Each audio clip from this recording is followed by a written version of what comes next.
নবী রাসূলগণ তারা এই পৃথিবীতে আল্লাহর দেওয়া জীবন বিধান নিয়ে এসেছিলেন। একে অস্বীকার যারা করবে তাদেরকে কিয়ামতে জাহান্নামে নিক্ষেপ করা হবে। প্রতি মুহূর্তে আল্লাহর রহমতের উপরে বেঁচে থেকে যারা আল্লাহ পাকের কৃতজ্ঞতা স্বীকার করবে না তাদেরকেও জাহান্নামে যেতে হবে।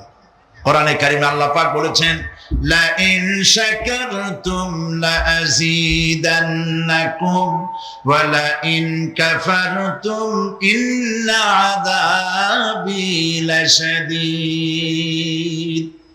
আমার নিয়ামতের কৃতজ্ঞতা যারা স্বীকার করবে, আমার নিয়ামতের শুকর যারা আদায় করবে, আমি তাদের নিয়ামতকে বাড়ায় দেব।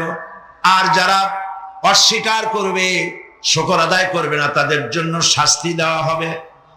এই জন্য আল্লাহ পাকের নিয়ামতের শুকরিয়া আদায় করতে হবে।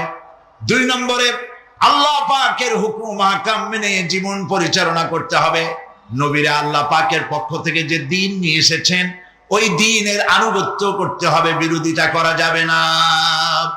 যারা ইসলামী আন্দোলনের বিরোধিতা করবে, আল্লাহর দ্বীন প্রতিষ্ঠার পথে যারাই বিরোধিতা করবে, জায়গা হবে কোথায়? জাহান্নাম।